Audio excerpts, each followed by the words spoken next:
Satire off of the editorial page, okay, in traditional media, because I would ask what your source is for that. But I've also written very funny stories with all attribution, all sourcing, and the whole 9 yards. When a small school in Tarpon Springs, Florida, magically lost 100,000 rolls of toilet paper. And they just didn't know where it went. But I had lots of fun with that one. So you can do it, but, you know. And the other thing to keep in mind is that the great thing about being a citizen journalist is that you don't have somebody who's going to fire you for what you do. And you don't have the same standards. You want to adhere to the truth and, journalistic integrity and those standards. But at the end of the day, if you want to start your own blog and do it through that avenue, you have to build traffic, and what responds is stuff like humor. So I hope all of you interested in that will stick around for Stephen Cruiser, who's up at the session after this, who's going to talk about effective online content and using humor effectively, because that's what people want. Most of the time, if you're blogging, people go to that as their kind of downtime, their downtime at work or when they get home, and they don't want to pick up the traditional newspaper or something boring. They want to be entertained. So to the extent that you can mix entertainment and information, I think that's critical to being successful. And if you don't think that satire works, just watch The Daily Show. They are devastating. And I disagree with their worldview all the time, but they are hysterical. Even when they're ripping my side and doing it in an unfair way, it's still really funny. And so you post the video, you're like, okay, this is funny, but here's where they're wrong. And you almost feel like you're a jerk for fact-checking Jon Stewart, but you have to do it. And then the other thing is with satire, it's hit or miss, and if you do this even for a month or two and you start getting any traction in readers, you will learn very quickly that there's a lot of people with just not one shred of irony or humor in their body. And if that's the case, too bad for them. Like, don't take it personally, because they'll always be like the fuddy-duddy, angry set, and you can never make them happy, ever, ever. Uh-huh. Yes, ma'am. Well, in our area, the economy being what it is, money is really hot. My big fear is that if they actually flip the newspaper, the campus review, they're going to actually read editorial, and that is disastrous, because 3 weeks out of the month is left, and then 1 week out of the month they put Charles Cotton and a few right things that so you won't cancel paper. Okay, that's seriously. Yeah. Because I emailed the editor of the editorial board at Campbell Tribune, and I got nothing back. Well, the silver lining, of course, the silver lining is that Charles Krauthammer could out-argue 3 weeks worth of liberals every month of the year. But no, you're right.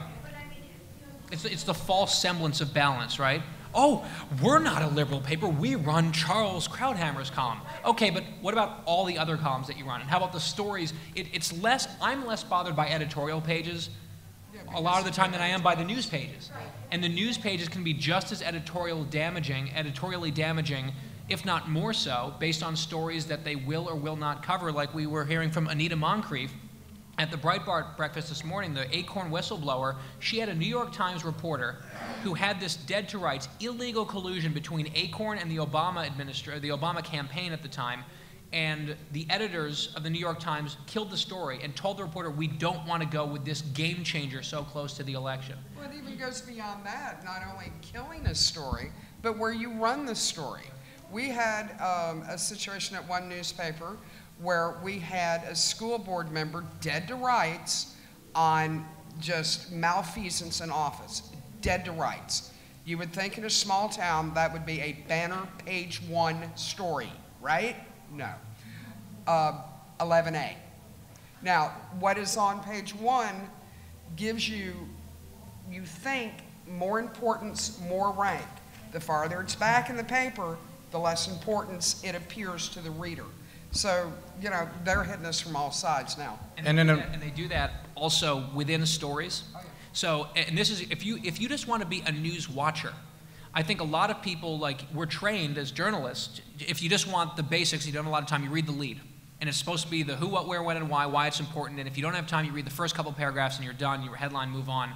one of the favorite tricks of the mainstream media is to report something meaningful that's damaging to their side, whether they know it or not, but bury it in like paragraph 17 of the story. So if and when they get called out on it, which they're hoping they will never be, they can say, well, we reported it. It's right here in the story. But the point is to, and so that's why I encourage people, I wish I had more time to read the entire story, because sometimes that's where the good stuff is down there.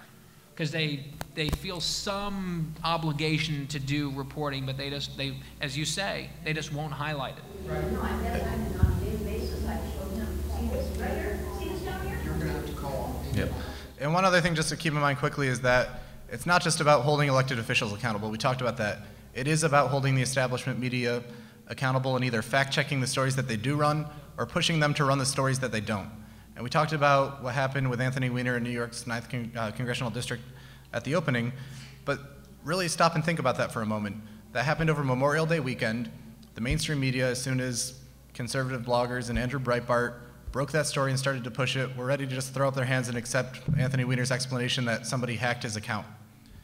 If that were a Republican, they would have been all over it. But it was a Democrat and they weren't. And it was because they were forced to do their job that the ultimate outcome in that situation happened. And so it's not just about holding elected officials accountable.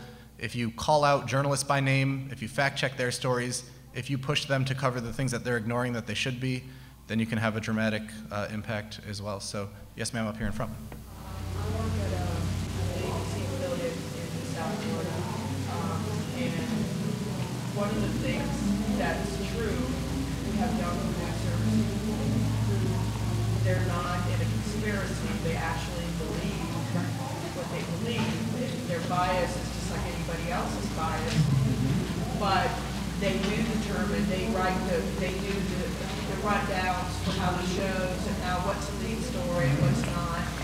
I had an occasion on 9/11 where we had a special 9/11 news show, and I worked there, photographic editor capacity, not a news writer, and I noticed as I was reading Grudge and everything else, that 77 soldiers had just been injured by a Taliban bomb. And we had done 2 hours of morning news, hadn't said a word. We had a special 12 o'clock hour show, which included news, not just 9/11, and it wasn't in the rundown. So I went to my producer, I said, have you seen this? It's on Reuters, it's on even the LA Times has got it, everybody's got it. Oh, I didn't see it in the wires. So they're automatons. We get feeds from CNN and ABC, and we get wires pretty much likewise from these news services. And they don't see these things. I mean, 77 American soldiers in Afghanistan injured in one day on 9/11, and they didn't put it in their rundown. Well, I used to joke with my friends and family that when I was editor of the newspaper, that the public's right to know was only limited by my mood. And, it is, and that's a frightening thing. Right, it and is. they're producers, and they don't, they're kind of focused, and they don't go outside the little safety zone. But I will say, what you were saying the other day when the leak of Sarah Palin's book came out of the Inquirer, the local radio station, WIOD in Miami, at the noon, right around the same time as Rush Limbaugh runs, led with the Sarah Palin book, salacious story that had no, in any legitimate form, being a lead story, in 5 minutes of news in the afternoon on a local radio station. And he did talk to me. I don't know if I convinced him, but they will talk to you. And also, if you send it on Facebook and on Twitter, like you said, the local stations, they're like going nuts with their websites. And if you're writing stuff on their Facebook and saying, look, you guys aren't covering this, you aren't doing this, you're just, missing the story, I think that they will get the message. I know my news director, and they are like, they look at all their page views and look at everything. I mean, and just to quickly jump in, I think that what you are seeing is as newsrooms are scaling back dramatically, one thing that they are doing is the social media stuff because they realize, oh, we have to do this. And so that's where you can get to them. That's where you can get to them. And then there's one other reality, the Sarah Palin story. The reason that they led with it is not because it's actually that newsworthy, but because people will listen to it. And people are desperate to make money at this point. Media, they're bleeding money, so they have terrible news judgment a lot of the time, and all you can do is call them out on it, especially if you do it in public. A phone call is one thing. If you put it on their Facebook page, then everyone else can see it, and they might have a meeting about it. Well, the other side is that I told them, I said, you have your demographics are extremely conservative. You have conservative in the morning, you have Rush Limbaugh, you have Hannity, you have all this conservative, and you're pissing them off every hour on the hour, 5 minutes when you cover news like this. You're pissing off the people that you are trying to pay your bills with, and that don't pay attention to it. And using those websites, using that social media to put grassroots pressure on the media outlets and the reporters the same way we do on public officials, I think is absolutely critical in holding them to account. But one point you made raised a thought with me as well, that don't take anything for granted, because reporters today, it's not just that they're not covering entire stories. The stories that they are covering, they're not even fully vetting sometimes. They're not even doing a simple Google search. When it comes to something like Van Jones, for example, who was in the Obama administration, it wasn't like they had to put an extensive opposition researcher on the guy to find out his background. A simple Google search would reveal that the guy was a self-declared communist and somebody who believed 9/11 was an inside job. Now, anybody with those two beliefs has no place in our government. And yet the media didn't even vet that, and when the story broke, they didn't even cover it until the New York Times, their first story about it was Van Jones resigned. Well, he resigned for a reason, and it's because of what conservative bloggers and citizen journalists did. They did the legwork that the mainstream media wasn't willing to do, and it wasn't hard. All it was a simple Google search. And they really like this. The other trick that they have is when they do have their side dead to rights, the headline is, Republicans say Van Jones a communist. It's like, well, we're saying it because he said it, because it is. That's another little bias trick that they have. I don't want to turn this into a venting session. Sir, you in the back? I'm an elected official down in the town of Naples, and I can tell you that as soon as I got on Twitter, all of the local media folks got on Twitter, and they now follow me, so when I tweet from the council meeting, so what you're saying about Twitter, it's very effective to get your message out. And obviously, as an elected official, I can come at this a little bit respectful to what you're talking about. I expect to be held accountable by media. But I have a question for what is the best platform you think for starting blogs? Because we are a one-horse town when it comes to the newspaper, and I want to hold my fellow council members accountable when we're spending $90 million of citizens' money, and I can't get the paper to cover the story. So I want to do my own blog. When you say platform, you mean? Yeah, like I was wanting to research like WordPress. So in here, there are step-by-step instructions for how to get signed up and involved on WordPress, Blogger.com, a few other platforms. Some of your local or state newspapers will have a platform where you can go and be a contributor on their website. Sometimes that's a good place because if you're trying to impact the reporters or the establishment politicians in your area, that's a news source with a brand that they're familiar with, that they're already following. And so even if they don't see it on the website, if you're calling them out by name, and this is important, don't use cute little nicknames for public officials. You can do that, but also put their real name in print because it's going to show up in their Google News alerts and they're going to see it. So you can look at venues like that. The problem is then the paper can shut you down if they want to. You can look at conservative blogs like redstate.com if you're trying to reach a more national audience or members of Congress who follow that blog very closely. Anybody can go to redstate.com and start what they call a diary.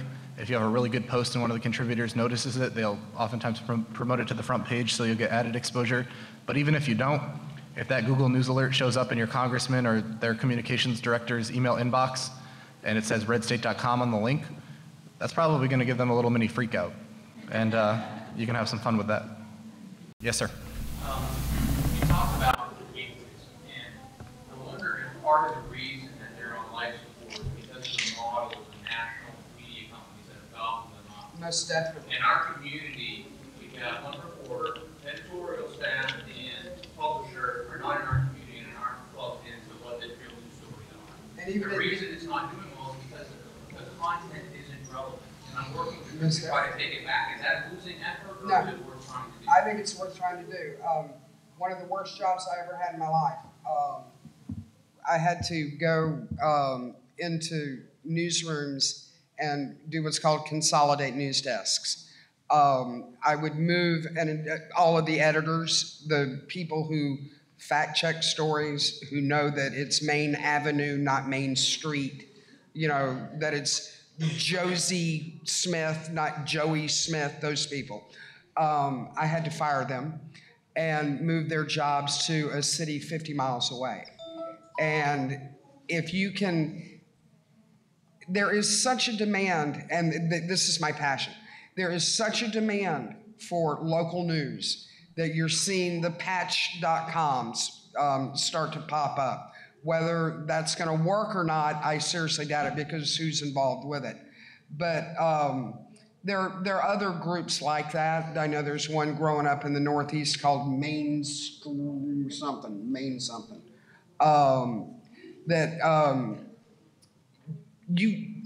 If you can get back the local newspaper, do it. You know, do it. There's a move in Baltimore to get the Baltimore Sun back from Sam Zell. There's a move in one of my former hometowns of Hattiesburg, Mississippi, to get the newspaper back from Gannett, because Gannett has gutted it. There's nothing left. And then, I mean, even in Pinellas County, where I live now, they used to have 13 weekly newspapers in Pinellas County. They still have them, but they're run by the St. Pete Times. You know, if you can get it back, do it. And if you need help, we can help you. We have time for one or two more questions. Yes, ma'am, in the end. You said on patch.com, like, as well, and those who popped up recently. Right. Let you know a lot more. On Patch is an AOL operation that's been taken over by Ariana Huffington. They're throwing an awful lot of money at it to see what sticks. They let sites run for about 6 months to a year. If they don't reach a certain level, they shut them down.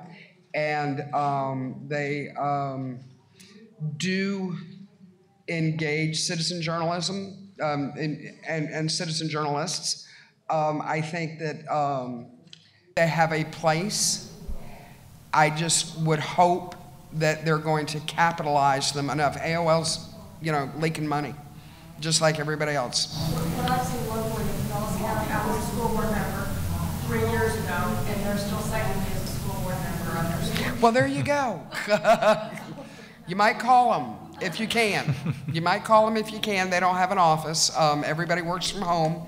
And you've got, I know in Pinellas County, you have one editor type that is responsible for 12 sites. I know I am currently daily responsible for 7 sites, and I've got another editor working with me, and I'm working 12 hours, 14-hour days. I actually posted once in response. She's not a school board member, she's a council. Her board is going to report on Ken. Hold them accountable. Not even a response on their own response when you pointing out quite huge factual errors on the report. Not noticing. Gee, I just happen to know the guy who is the Eastern coordinator for Patch. We'll talk. The other thing to keep in mind is I think I have his number on my phone. Patch is being funded with hundreds of millions of dollars for these operations for hyperlocal news all across the country. And it's coming from Ariana Huffington, and there's certainly an ideological lens through which they view things. In addition to operations like those, groups on the left are funding projects like 21st Century Bridge, where they're putting video trackers in every federal campaign all across the country. And the left has an extreme amount of funding behind these operations. Nobody on our side is funding these at anywhere near an adequate level. This isn't something you're going to get rich off of, but it's something that's critical because they're doing it, and if we're not countering it, we're going to lose, and we're going to lose hard. I think we have time for 2 quick more questions, or we'll do 3. You, and then if anybody else wants to talk to us, we'll hang around in the hallway. Come get our cards. We're happy to help you however we can. But yes, ma'am, you had your hand up. Yes, I'm a writer. What I do is analyze medical journal reports that come out. So you see an AP story with a headline, and I go and get the story, get the actual article, look it up, see what it is. And almost always, the reporting is false and the article is bad. I have a degree in English. I do not have a degree in medicine, but as a good reporter, it would have been incumbent upon me to talk to somebody who could take that information that you're talking about and put it into English for me so I can disseminate it to other people. Hold them accountable. Right, but the question is, then I get the information, and how do I get it, first of all, to our side? I mean, AP is probably not going to do anything about it. The Journal, which is a left-wing publication, although it pretends to be peer-reviewed, is not going to do anything. But our people are stuck not knowing that they're being lied to over and over. How can I get it to our people? The simple stories. I have a blog with that. It's not traction. Well, and I'm happy to spend some time one-on-one with you out in the hall if you want to talk about ways you can promote that, one using social media to outreach to friendly bloggers that either cover that specific issue all across the country or folks here at the state or local level where it might apply.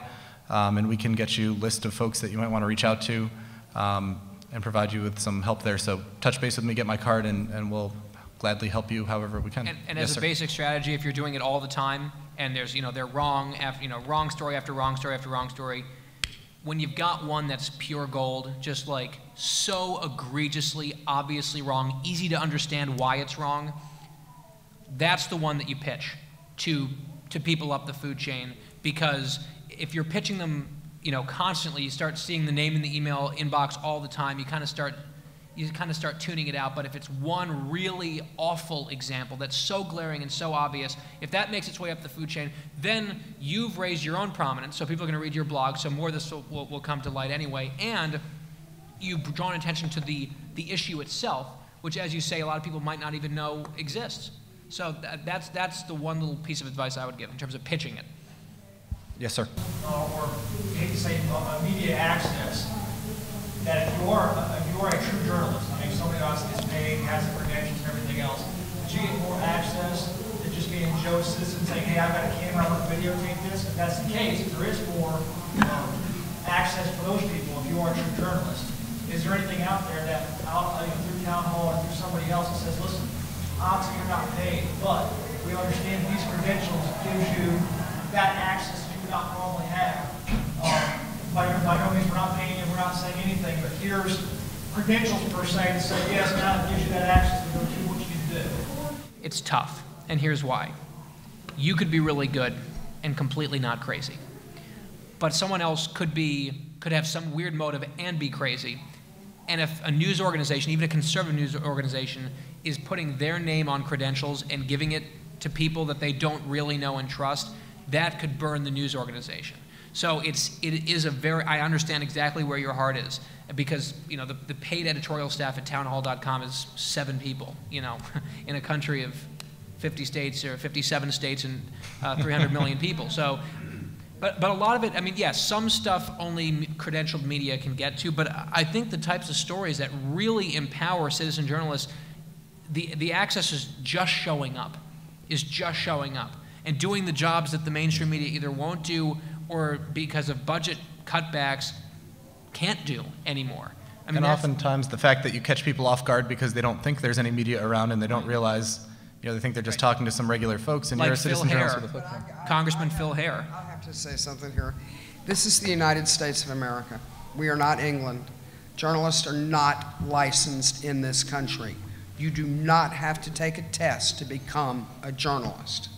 You can go to your public meetings and you can hold open your state's open meetings laws, your state's open records laws, and you have every right to be there as much as anybody else. Now there was, and look, I understand, I've been behind the closed doors, I've had coffee with them before the meetings and the whole 9 yards.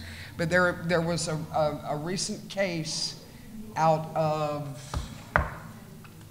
North Dakota, where a woman was arrested for being on her own property, videotaping a police officer.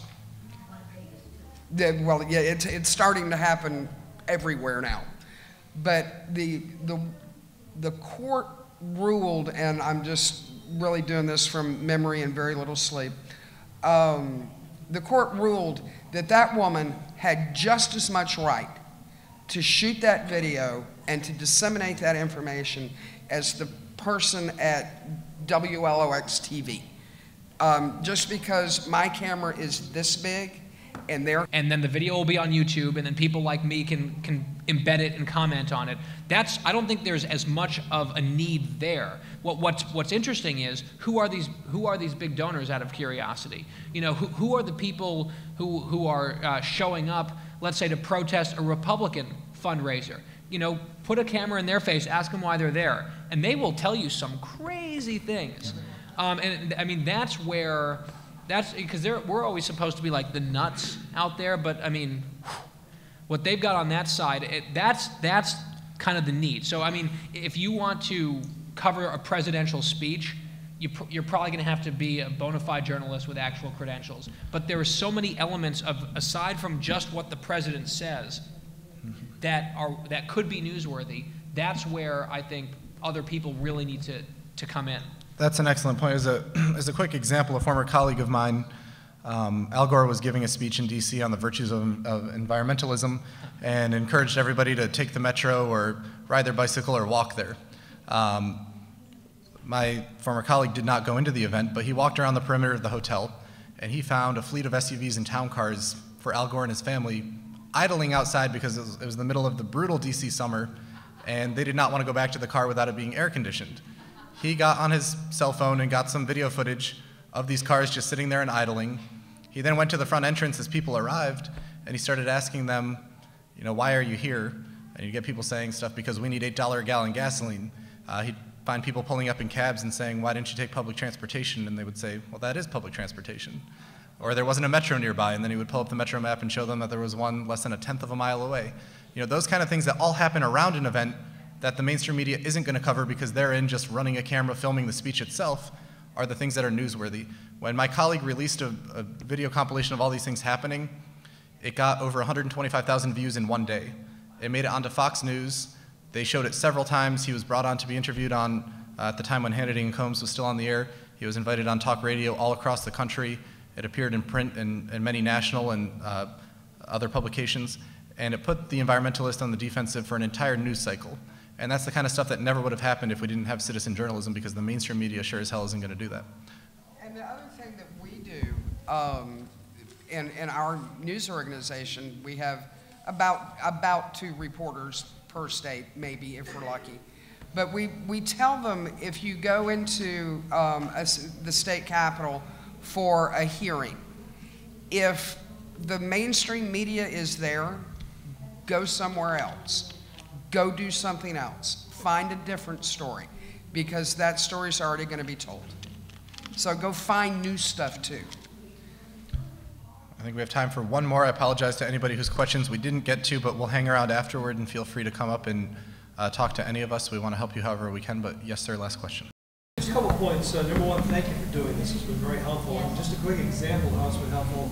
A year ago, 2010, Tax Day, there was a bunch of Tea Party folks, a bunch of 9/12 groups that got together on the steps of the state capitol in Texas, Austin, Texas, to protest.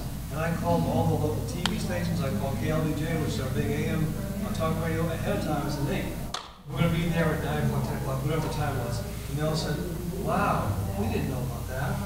And I would definitely put that on Facebook. And at the time, I didn't think about it. But anyway, my question is for Mr. Benson. I'm going to call you Mr. Benson to respect you. Your dad would be so proud.